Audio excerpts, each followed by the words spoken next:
thewellnesscouch.com, streaming wellness into your lives. This is Up for a Chat with Cyndi O'Meara, Karen Smith, and Kim Morrison. Here we are, up for a chat about the hottest topics that are important to you, inspiring you to awaken the change within. I'm Cyndi O'Meara, and once again, I'm here without the other chatters, Karen and Kim, but instead, I'd like to invite you to listen in on an interview that I did with Dr. Jeffrey Smith. Jeffrey Smith is a passionate advocate about having knowledge on genetically modified organelles or GM. Listen in and hear his inspiring information that may make you think twice about the ingredients that are in your foods.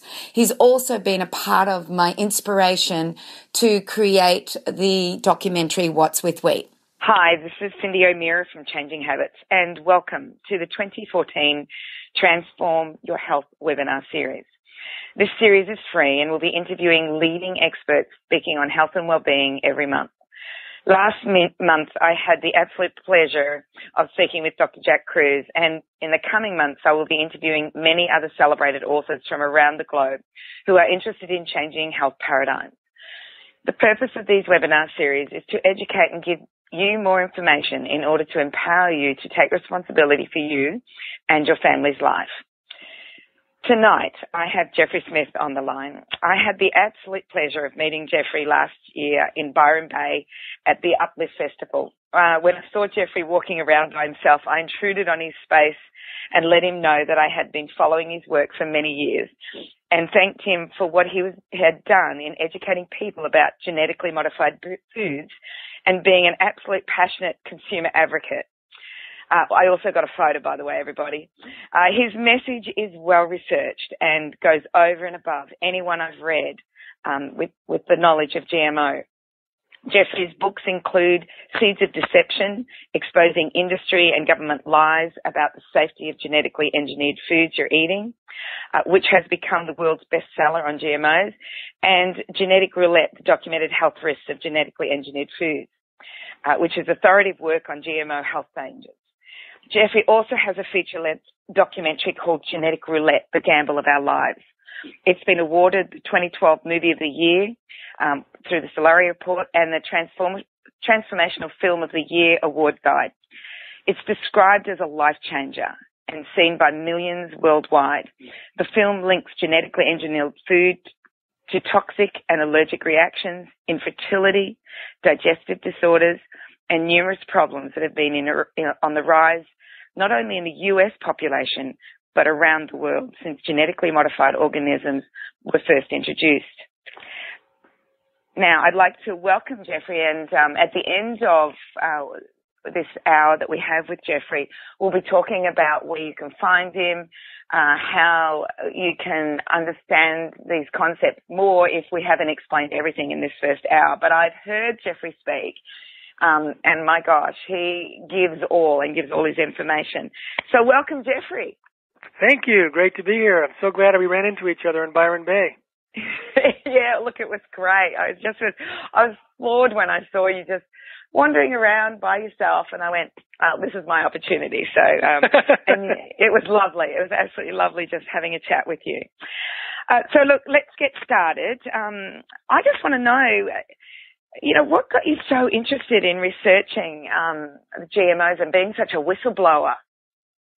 Well, I went to a lecture by a scientist who was a genetic engineer who was completely alarmed and was blowing the whistle himself on the fact that the technology that he knew so intimately and had done award-winning research on was definitely not ready to be used for food or even released outdoors in plants where the self-propagating pollution of the gene pool, the cross-pollination, the movement of seeds would cause irreversible pollution of the gene pool forever.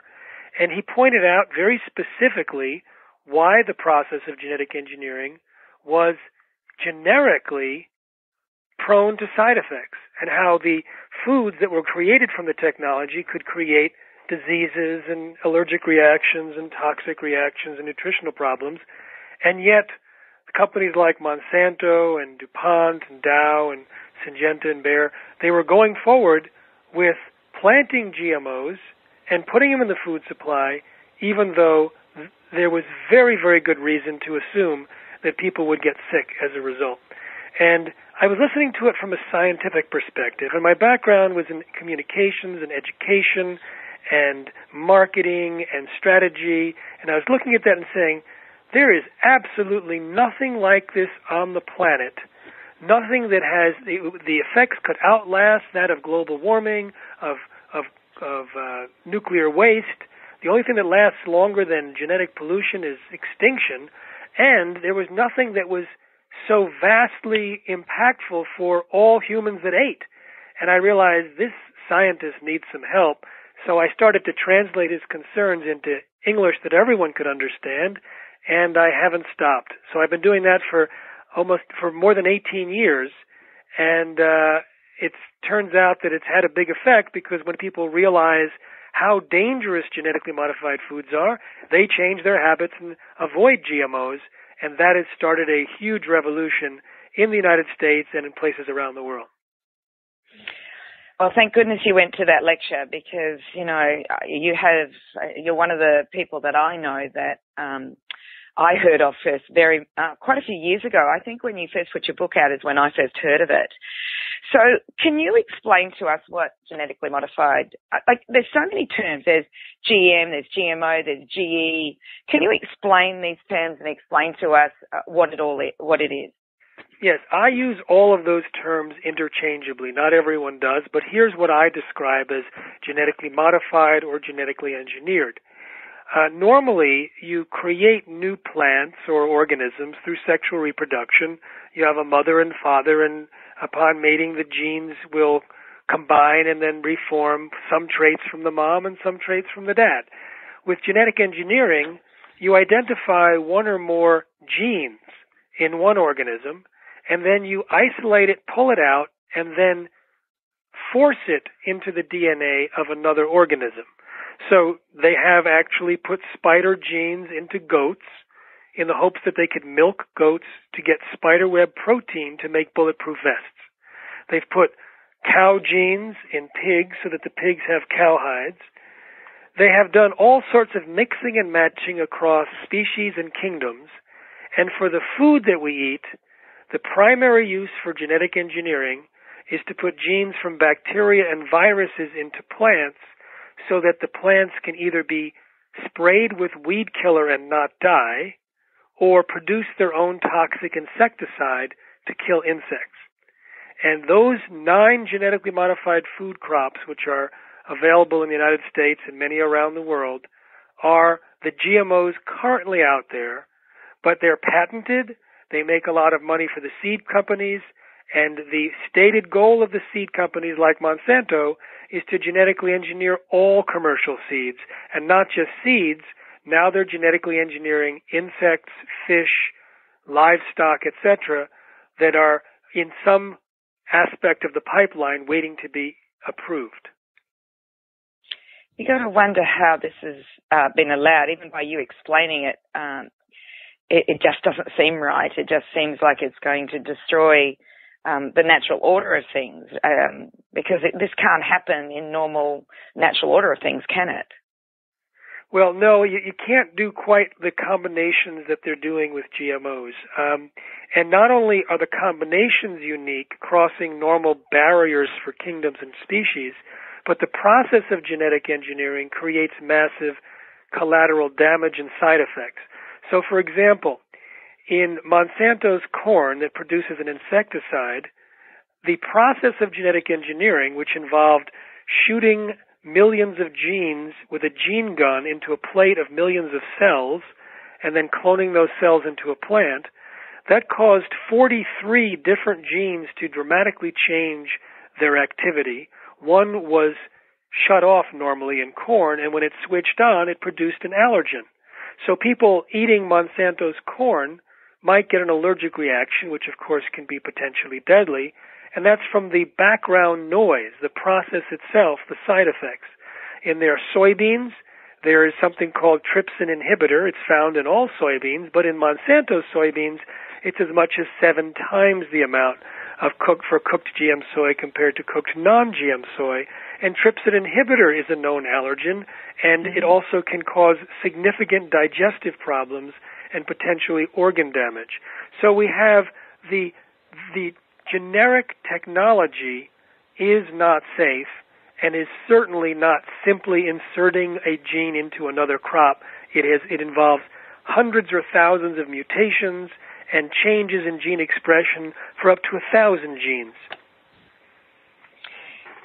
Can you just explain this BT corn, and what it's doing? Like it's an insecticide, isn't it? And can you explain what it's doing to our insects when they land on the corn? Yes. So BT stands for bacteria called Bacillus thuringiensis. So they make it easiest by calling it BT. And if you go to a garden shop, you can find BT spray, which is bacteria that's been gathered up from soil, and it has a insect-killing property. It breaks open the stomach of insects to kill them.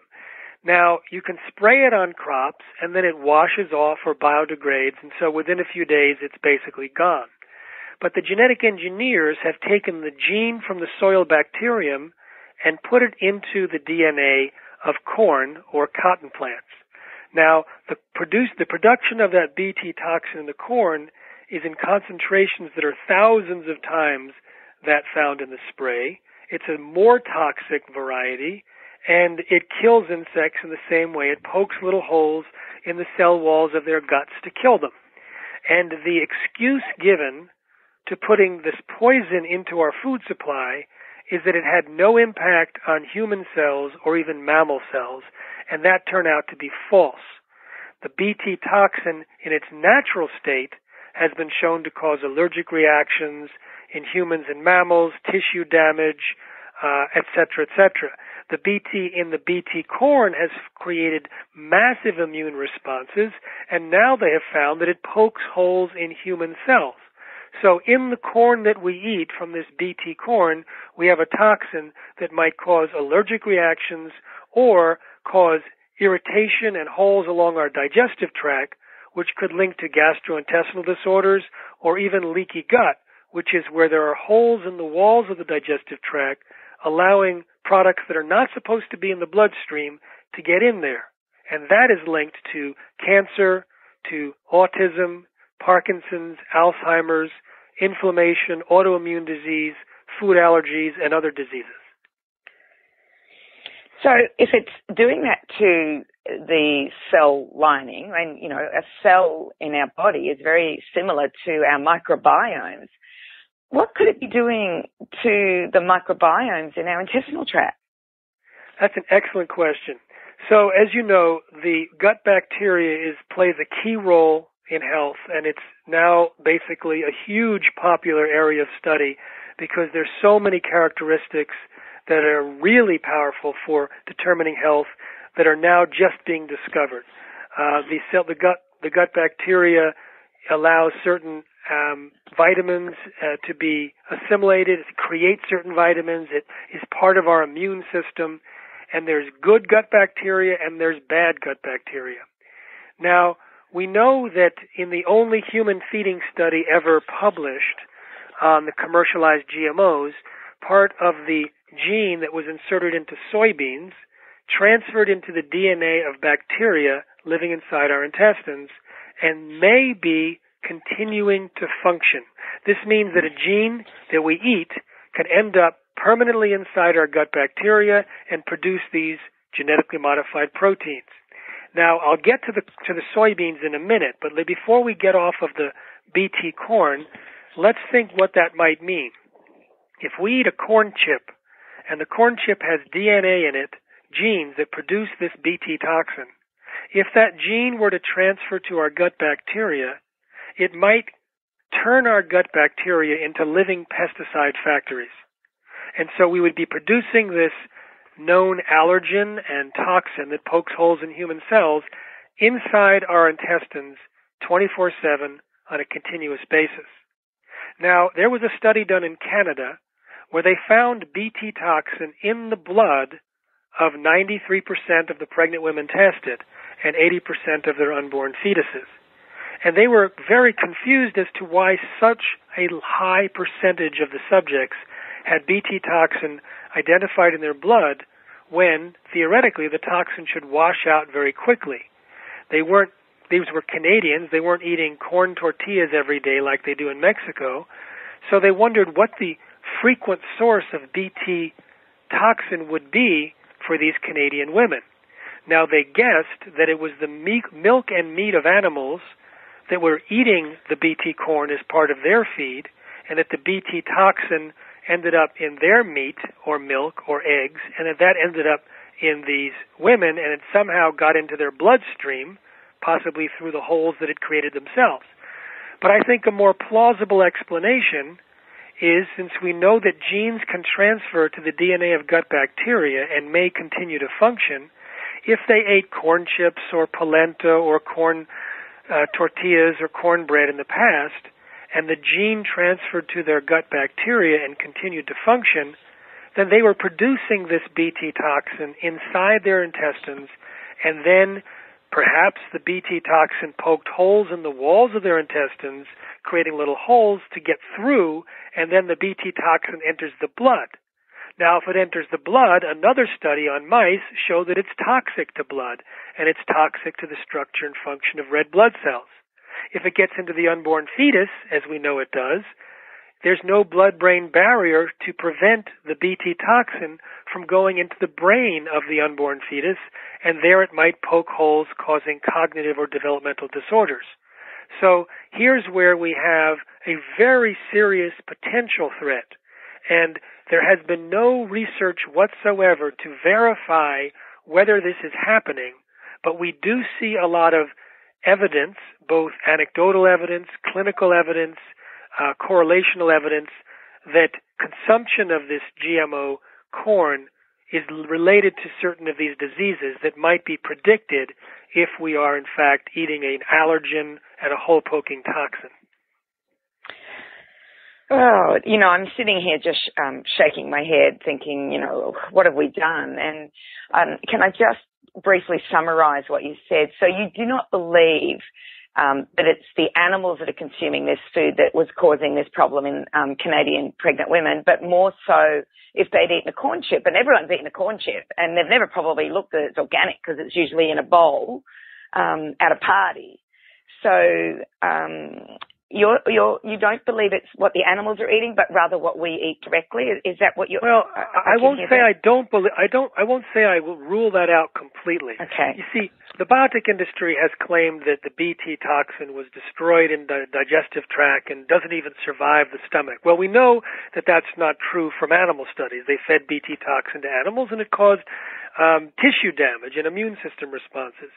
But they're also, the independent scientists that did the study are going a step further and saying not only did it survive digestion in the animals, it then also survived digestion in the humans and then ended up in the blood. Mm-hmm. And I actually don't know if that's true. I'm not a scientist. And I only basically speak to dozens of scientists and get their opinions, and I share with audiences what the scientists say, and I can tell you that there's some scientists believe that this is a plausible explanation. I just think it's a more plausible explanation that the source of the Bt toxin was that the Bt toxin gene has colonized the gut bacteria and it's being produced on a regular basis. Now, one of the reasons I say that is that normally there are barriers that prevent genes from plants that we eat to transfer to gut bacteria and to be expressed.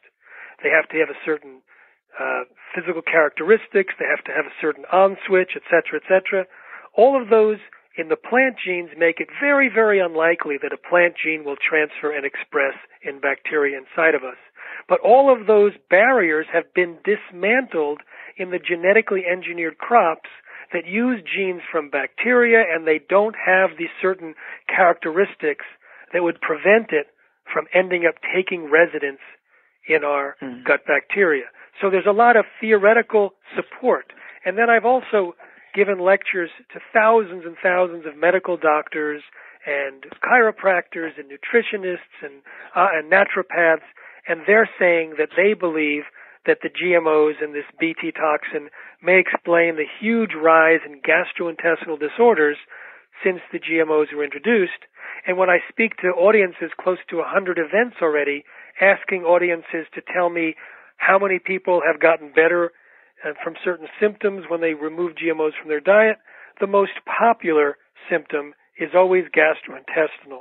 So the Bt toxin is one candidate for why GMOs might cause gastrointestinal disorders. And I think you're aware that there's a major competitor next to the Bt corn that is also crying out to be evaluated by us as another potential reason why people are getting sick from GMOs. And that would be the Roundup Ready crops. Yeah, all of those.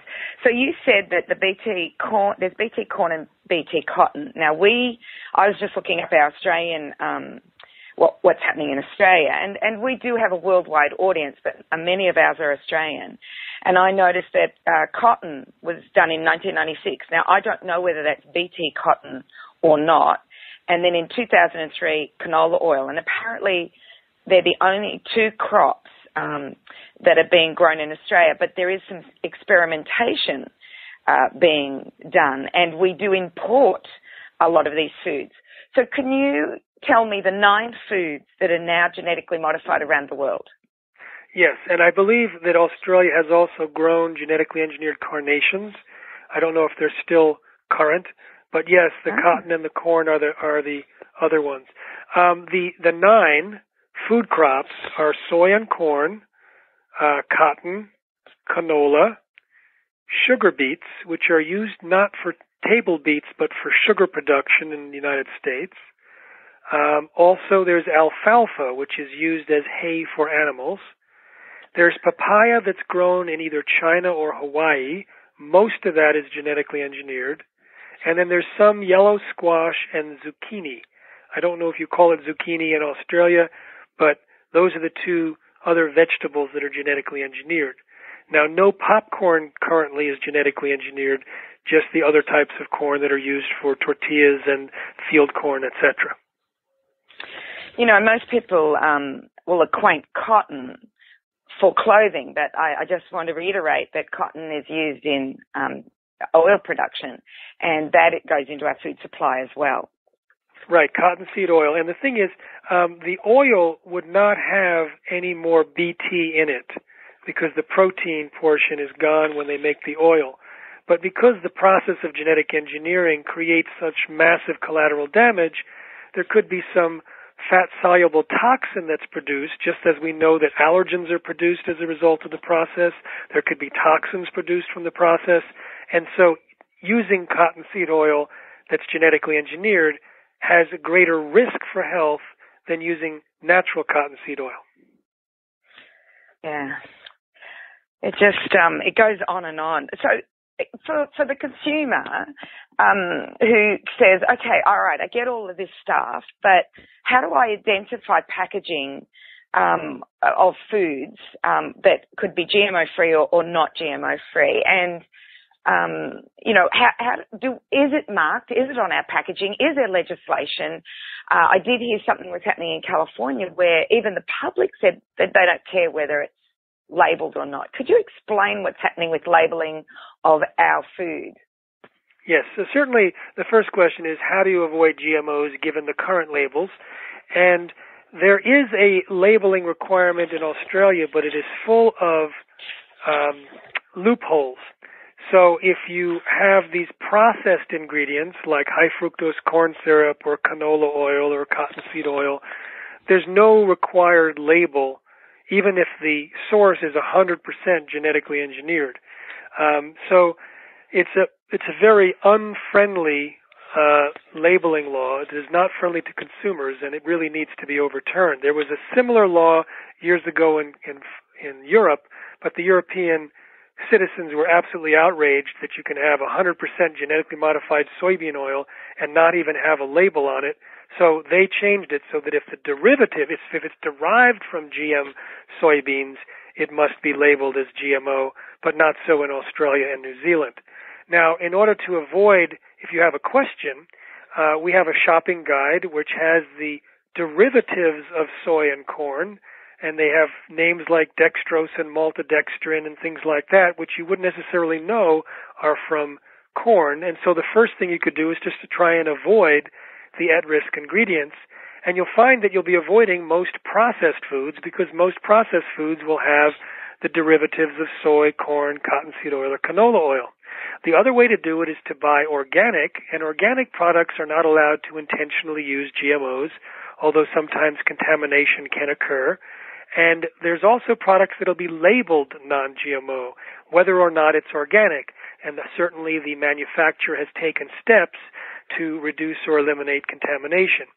And if it says organic or it says non-GMO and it contains corn or soy, there still might be a tiny amount of contamination, but it's certainly safer and much more likely to be the thing that we're looking for than something that will contain soy or corn derivatives that doesn't say organic and doesn't say non-GMO.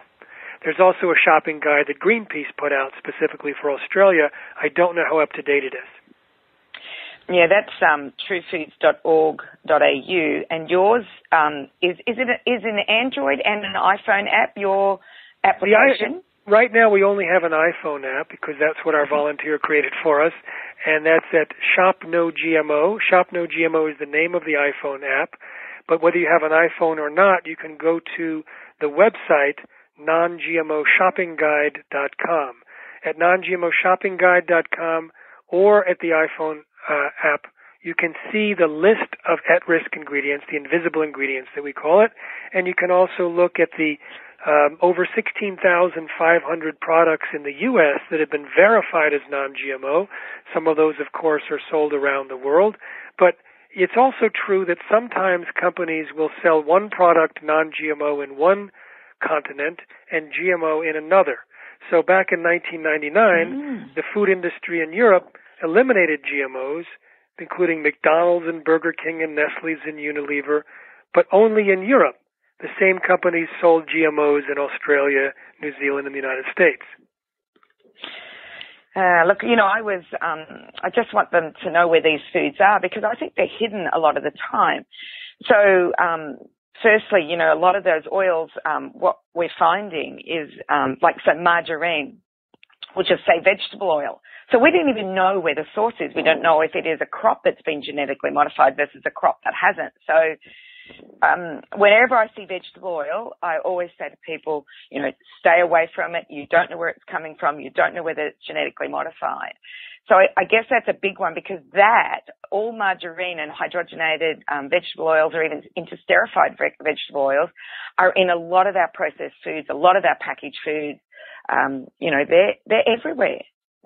Absolutely. And many people, when they avoid GMOs, and thousands of doctors in the United States are prescribing non-GMO diets to their patients. And so many people, and there's actually 39% of Americans say they were reducing or avoiding GMOs.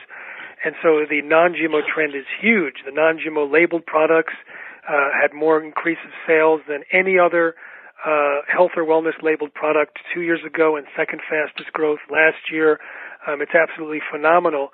But one of the ways that people avoid GMOs is they reduce their processed foods and eat more whole foods. Now, this begs the question. If someone's switching to organic or they're switching to reduced processed foods and they notice some of the typical improvements in health, which, as we said, gastrointestinal, but also allergies, asthma, headaches, weight problems, skin conditions, blood sugar issues, behavioral conditions, especially with children, brain fog, depression, aggression. We've heard all of these multiple times. It's hard to know from a simply human experience whether or not it's the reduction in GMOs or the other benefits of an organic diet or a whole food, less processed diet. However, we have correlated evidence from other channels which give us more confidence that it's the GMOs that are a major contributor to these symptoms that are getting better on a non-GMO diet. First of all, when the animals are fed GMOs in lab studies, according to the American Academy of Environmental Medicine, the animals are suffering from gastrointestinal problems, immune problems, accelerated aging, organ damage, reproductive disorders, and problems with cholesterol and insulin. When livestock are taken off of GMOs, they don't switch to organic or reduced processed foods. It's a simple change from GM soy or corn to non-GM soy or corn, and the livestock get better from the same problems. And when we look at the charts of the increases in diseases in the United States, they're driven up with the introduction of GMOs, and so that gives additional support to this conclusion. And finally, when you look at the two main toxins in GMOs, we've discussed only one of them, the Bt toxin, but if we look at the other one, the weed killer, primarily Roundup, they predispose us to these same diseases and disorders. So we're very confident that the anecdotal evidence that we're getting is backed up by the lab animal, by the case studies with livestock and pets, supported by the charts and explained by what we know about these toxins. You know, one of the things that hasn't hit the big time here in Australia as far as what I believe people look for when they're buying products is genetically modified foods. Because I was at a food fair in the US early this year, or a natural product fair, and everything was about non-GMO. But you come back to Australia and it's not our biggest seller here. Organic is, I must admit, and people are looking for additive-free, but I believe that that's where it's going to come. And you know what? We have a lot of advocates here about I quit sugar. And I'm not specifically just talking about one person who wrote that book, but there are a lot of people out there advocating about sugar. And what blows me away is that they are saying that we should be having dextrose. And now I heard you say that was one of the things that could be made from corn, which could be Bt corn. So I just want people to realize that we've got to get back to the natural food. Stop eating these foods that are manufactured and made by industry, and realize that even though there's an advocate out there saying eat dextrose, it may be genetically modified and it could be causing problems with your health, as you've been explaining. Yeah, so a lot of people, what's happening here, as you saw, was it the Natural Products Expo in Anaheim that you were at? That's right, Jeffrey, yes. Yeah. So I was there as well, and I've been going there every year, and you could see over the last 10 years how the demand and interest in non-GMO has grown and grown and grown, and then absolutely skyrocketed. There was so much discussion about GMOs. It's basically hit what we call a tipping point in the natural products industry. Last March at the previous expo, the Whole Foods president, that's the largest health food chain in the United States, said that when a product becomes non-GMO project verified, it increases sales by 15 to 30%. Now that tells you right off that those that shop in natural food stores, they are sensitive to the GMOs and they're seeking non-GMO and they're willing to switch brands if something says non-GMO. And that announcement, plus the fact that Whole Foods is going to require non-GMO project verification by 2018, plus just the tremendous awareness, has resulted in a tipping point so that basically the entire natural products industry is becoming non-GMO as quick as possible. So we expect about 22,000 products to be verified non-GMO, and now there's spillover into the conventional food industry. And we expect a tipping point there too. As soon as one of the conventional brands that are not sold in the natural food space, but just in the Walmarts and whatnot, if that sells and increases market share because it says non-GMO, the rest of the food industry has to follow suit, or they face potential loss of market share if their competitor declares non-GMO first and steals their customers. Now, we saw a tipping point in Europe. That's why GMOs were kicked out. It wasn't the government. It was the food industry reacting to consumer concern. We saw a tipping point against a genetically engineered drug called bovine growth hormone. Moms didn't want to have their kids eating milk from treated cows because there's a link to cancer. That was tipped out of the United States or most American dairies. So it takes a little effort by the educators, and I've been to Australia 3 times. You have some brilliant non-GMO advocates there, and they've done an excellent job, and help them out, subscribe to their newsletters, pass them on, get the word out. And certainly we're going to see a tipping point in the mainstream food industry in the United States pretty soon, and that will help the Australian situation. But don't wait for us. Take the initiative and start teaching others about these dangers. Yeah, and there's actually a West Australian farmer that's fighting his name, the GMO industry, and it's Steve Marsh. Do you know much about how he's going, and is he winning the race against the GMOs? Well, Steve Marsh is an organic farmer whose crop was contaminated by a neighbor, and we have been waiting for the news to see if, in fact, he's won his court case. And I know that it ended. I just wonder, I haven't heard the news, and I assume that I will get it 11 or 12 times in my inbox in the day that it's announced.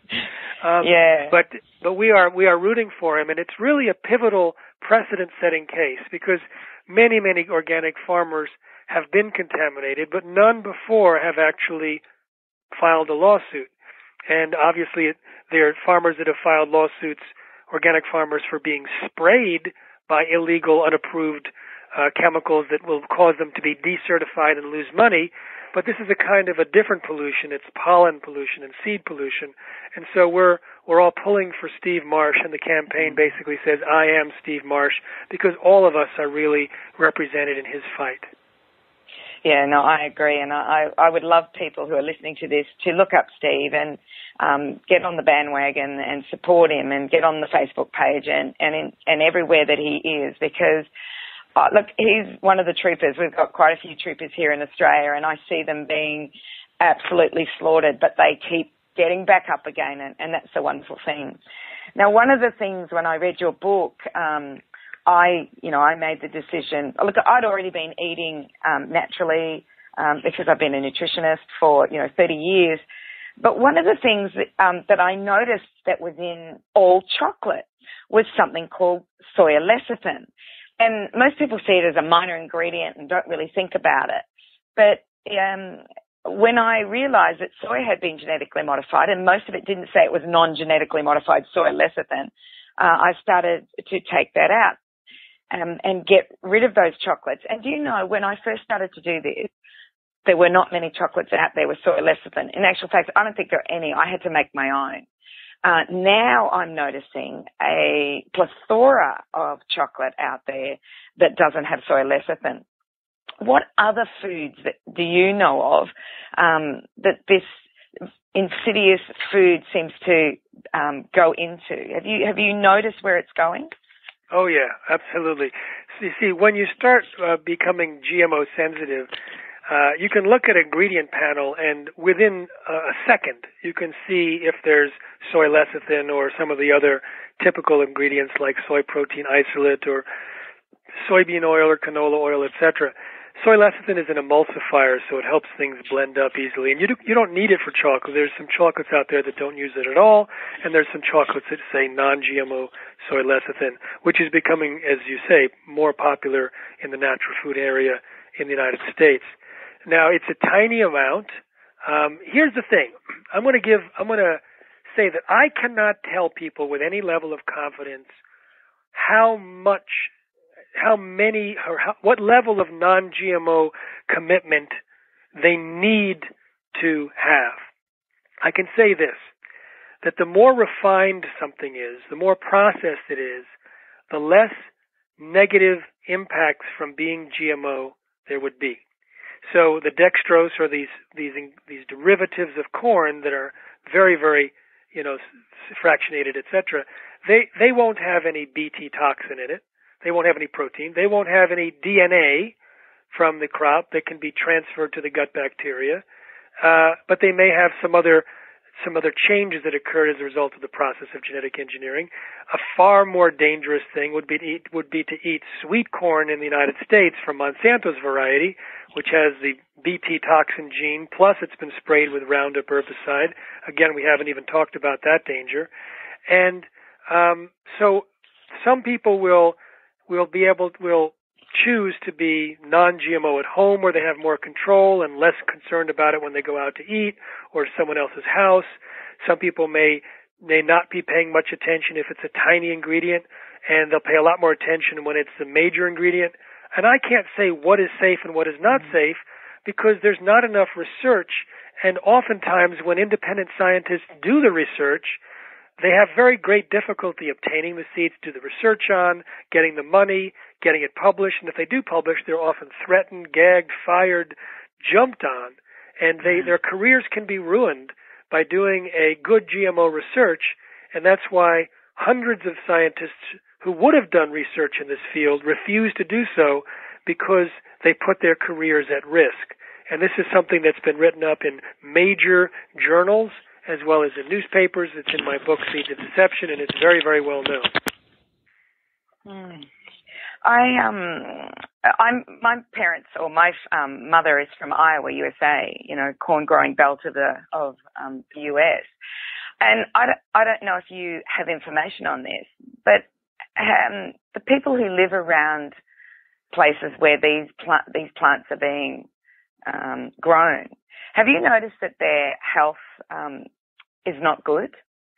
Obesity rates are huge. I live in Iowa, and we have huge numbers of acres dedicated to genetically modified soy and corn. And I do think people have told me that in this last decade or so, the allergies have gotten worse. I noticed difficulties in my town.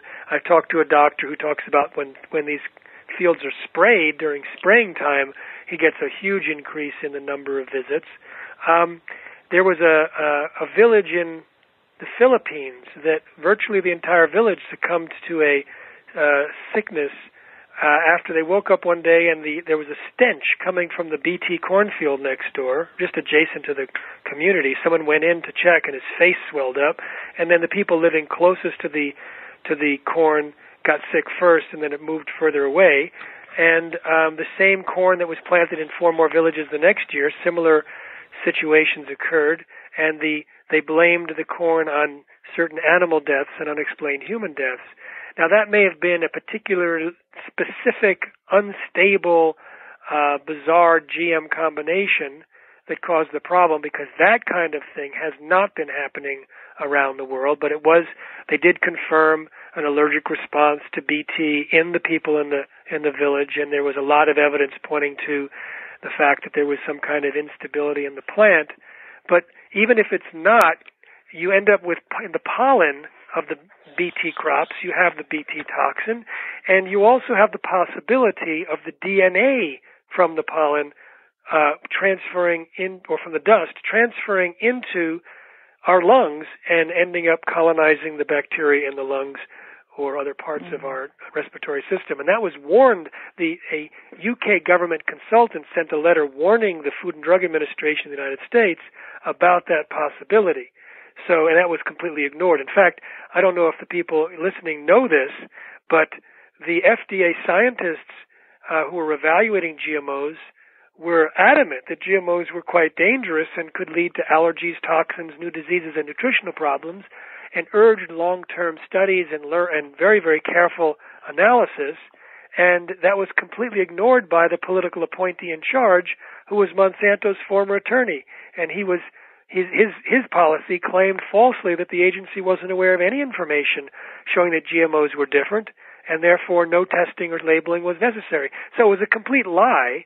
It was a total lie. We didn't know that the scientists at the FDA were concerned about GMOs until a lawsuit forced the FDA to turn over its documents. So you mentioned Monsanto just then, and you also mentioned DuPont. And what other companies are in this genetic modification and genetic engineering? Who else is in it? DuPont, Monsanto? DuPont, Monsanto, Dow, Syngenta, and Bayer, and now also BASF. Now, these are drug companies, food companies, often chemical like companies. Bayer makes aspirin from one of its divisions and seeds from another. Monsanto used to be owned by a drug company. Syngenta was connected to Novartis before. That's a drug company. Dow and DuPont are chemical companies. That DuPont bought Pioneer hybrid seed. So, yeah, it's a mixture between influence from pharmaceuticals and chemicals. So could our medications and our vitamins and minerals be laced with genetically modified or genetically engineered food-type substances, additives, preservatives, even genetically modified production of vitamins? Could this be happening out there? Oh yeah, most vitamin C comes from corn, and most corn is, and mostly of it comes from China, and China has genetically modified corn. Vitamin E, a lot of it comes from soybeans. The excipients and the fillers and whatnot in these pills are often coming from GMOs. Even the capsules can come from gelatin from animals that have been fed GMOs. There are certain amino acids that are grown from genetically modified microorganisms. So you could turn a genetically modified bacterium into a little factory to produce a drug or an amino acid. So aspartame, which is also called NutraSweet or Equal, is a sweetener which comes from genetically modified bacteria.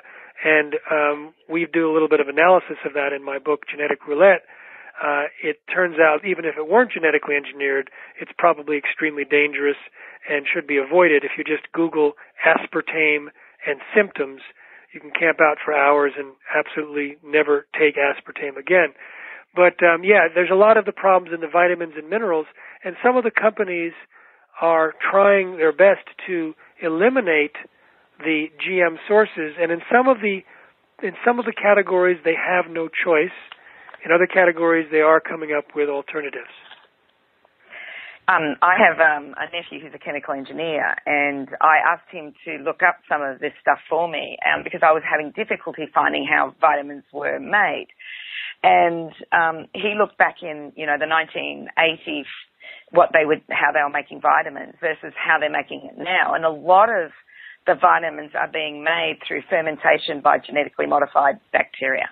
Right, it's true. So it just, and we don't know, I don't know about in America whether your supplements or your medications now say non-GMO, do they?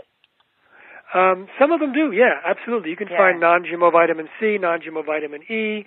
Yeah, absolutely. There's one supplement company that uses whole food products, and everything that they have is non-GMO. That's New Chapter, and now has a lot of products, and Garden of Life is getting into the game for non-GMO verification. So, yeah, it's like you saw in the convention in March, the food industry was basically turned, and now the supplement industry is either doing their best or nervously hoping that it'll go away.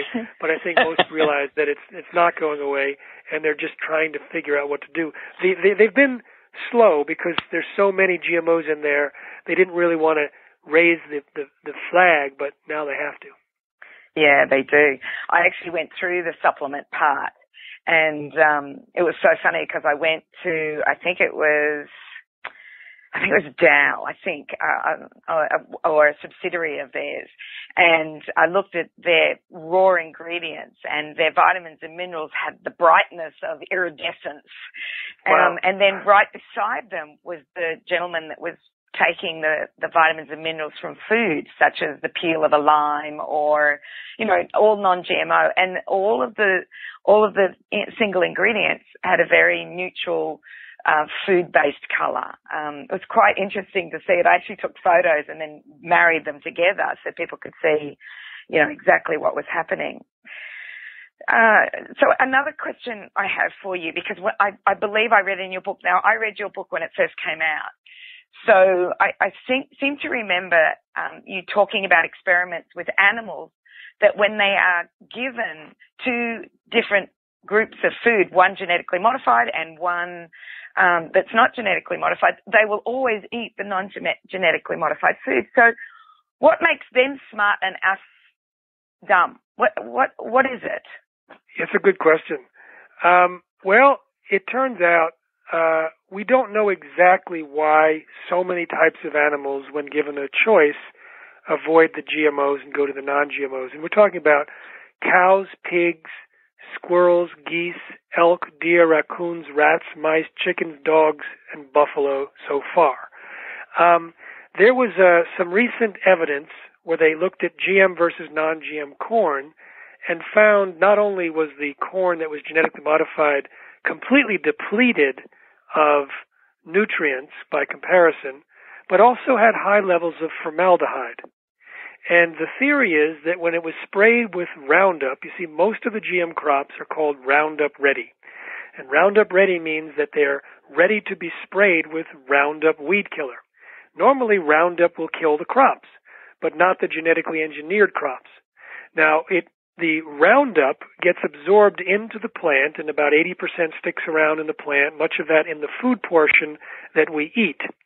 Now, the Roundup does all sorts of changes to the biochemistry of the plant, which can make the plant quite dangerous in many people's opinions. And it may be that the Roundup allows for the formation of formaldehyde, which of course animals can smell at low levels. So maybe it's the formaldehyde. But that's only one possible explanation, and we think that there may be more going on besides that. And maybe their senses are just a little bit more acute as far as their smell than ours, as we know. Right. So that's interesting. So I have one last question to ask you. If we continue this technology, what do you think will happen to the health of the planet, animals, and humans? That's a great question, and I think what I want to do is I want to finish up the discussion of Roundup before I answer that, because there's so much evidence on that, if it's okay, just to add to the bigger picture. Roundup kills the beneficial gut bacteria, like the lactobacillus and the bifidobacteria, and it does not kill the negative stuff like Salmonella, botulism, and E. coli. So it can cause destruction of the beneficial bacteria and overgrowth of the negative stuff, which can lead to gases as well as the production of products that can cause leaky gut or holes in the walls of the cells. We talked about that already. It also Roundup can directly negatively affect the microvilli, the walls of the intestines that do the absorption of food. It can suppress digestive enzymes. It blocks the production by the gut bacteria of tryptophan, which is necessary to produce serotonin and melatonin, so that could explain some of the moods and sleeplessness and other problems associated with GMOs. It also blocks the metabolic pathway that helps detox the body through the liver, so that a lot of other toxins can become far more dangerous. It's an endocrine disruptor and has been linked to birth defects and other problems with reproductivity, like the Roundup Ready soybeans fed to lab animals has caused damage to the testicles, uterus, ovaries, five-fold increase in infant mortality, smaller babies, fewer babies, sterile babies, etc., including birth defects among the animals. And it also can bind with nutrients like minerals, making them unavailable. So it's a perfect storm, and when you look at all of the biochemical changes that Roundup creates, as some scientists have recently, they have linked it to cancer, heart disease, obesity, diabetes, multiple sclerosis, Parkinson's, anorexia, autism, gastrointestinal disorders, reproductive disorders, etc., etc., etc., as well as the gluten-related disorders and kidney failure. So if we continue with this and keep feeding people Roundup, not just in Roundup Ready crops, but now it's being sprayed on many things as a ripening agent, so it's even in non-GM crops, then we're going to be, in my opinion, faced with massive increase in diseases, which are already on the rise. So if you look just at the increased use of Roundup in the United States, it correlates with certain cancers of tissues that are the target tissue for the concentration of it. It correlates with all sorts of other really serious and sometimes fatal diseases. So what we're seeing in this generation in the United States is quite a sad situation. Many years ago, a Japanese commenter said, "We don't want the GMOs. We're waiting to see what happens to the children in the United States in 10 years." Well, if they're still paying attention, they're never going to touch GMOs, because this generation has epidemic after epidemic, and we think that much of it is GMO related. So I think the good news is that we're actually seeing the formation of a coming tipping point in the mainstream. The natural products industry is tipped, but we want the mainstream to tip. Our Institute for Responsible Technology is dedicated to that. We helped engineer the first tipping point here, and we are engineering the remaining tipping point. The labeling is on fire in the United States. The state of Vermont just passed a labeling law which should go into effect on July 1st, 2016, if it's not blocked by lawsuits or the federal government. And so we're really seeing an emergence here like never before. Yeah, which is wonderful. So let's hope that question that I asked you doesn't come, that I don't have to ask you that in 10 years' time and you know the answer to it. It would just be wonderful. All right, so people need to know how to get this information out. So I would say, like, if I was listening to this, and I have been, we want to get this information out. And yes, I do get this information out, and I'm always talking about it. But for the lay person who's listening to this, who wants to tell their family, I would recommend that they get your DVD. Would you say that's a really good place to start and have a family movie and a family discussion, or a family and friends? Well, this series is called, your website is Changing Habits, and we have actually tested the ability of the film to change people's habits, and it turns out it's the most effective tool we have ever seen, not just created ourselves, but we've ever seen anywhere to convince people to stop eating GMOs. And it's called Genetic Roulette, The Gamble of Our Lives, and it's available at geneticroulettemovie.com, and that certainly is the number one piece for a quick, powerful, in-depth discussion of what could possibly go wrong and why these dangerous products were allowed on the market in the first place. So yeah, it's easier than a book. It's quick, it's up to date, and it's people like it. We've seen more than 2 million people have seen it online. It's very popular. Wow. That's brilliant.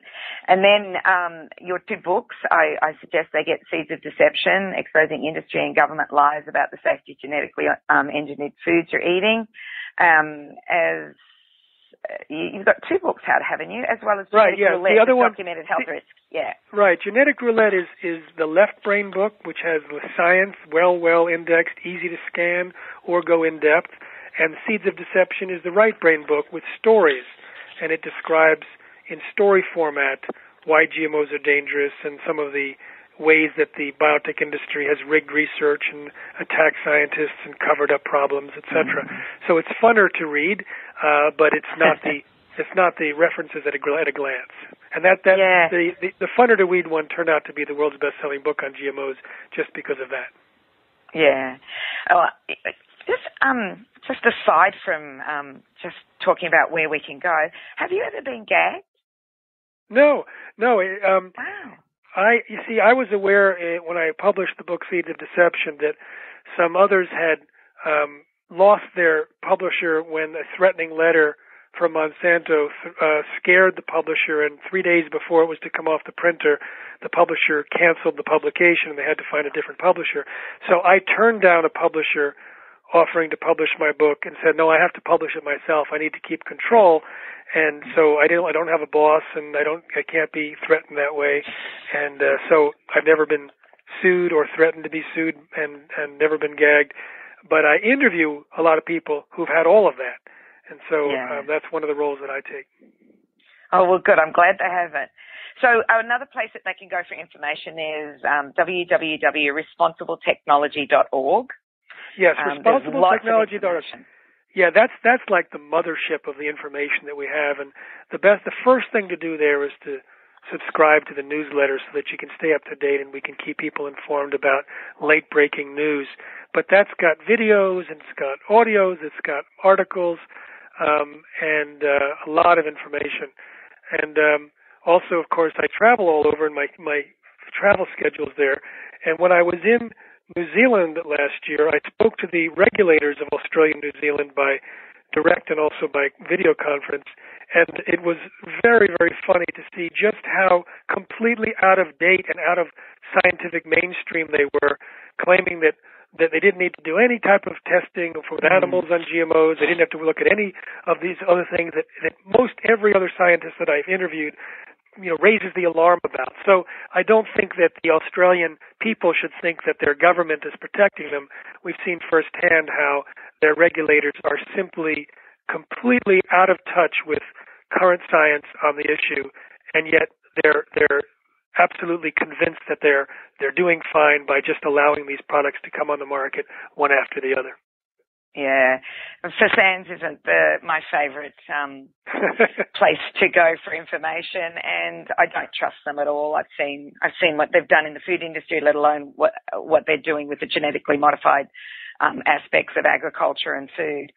So just if you're in Australia also, truefoods.org.au has an Australian downloadable product that you can see what companies are GMO and non. But I find that Australian and American products are much the same. There's not many companies that are different except for our very, homegrown, home root places here.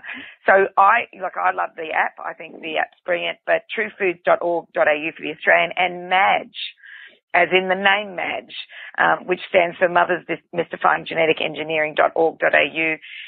This is a woman who's an advocate, and I think I've seen pictures of you with her, Jeffrey. So this wonderful lady that has Madge. So I want to thank Jeffrey very much for spending this hour with us. I also want to thank everyone from around the world who has contributed to this call and been online to hear the incredible wisdom of Jeffrey Smith. And thank you for taking the time out of your day and night to improve your knowledge on health and well-being in order to change your life and that of your families, friends, community, state, and country. We all have a part to play in this change, so be part of the ripple effect that is changing the world. If you've enjoyed this podcast, this very informative podcast that makes you think twice about what you're consuming and how our foods are being produced, please go to thewellnesscouch.com/up for a chat and leave any comments or questions or ideas that you want, or people you want us to interview or things that you want us to talk about. Or you can go to our Facebook page, which is the www.facebook.com/up for a chat.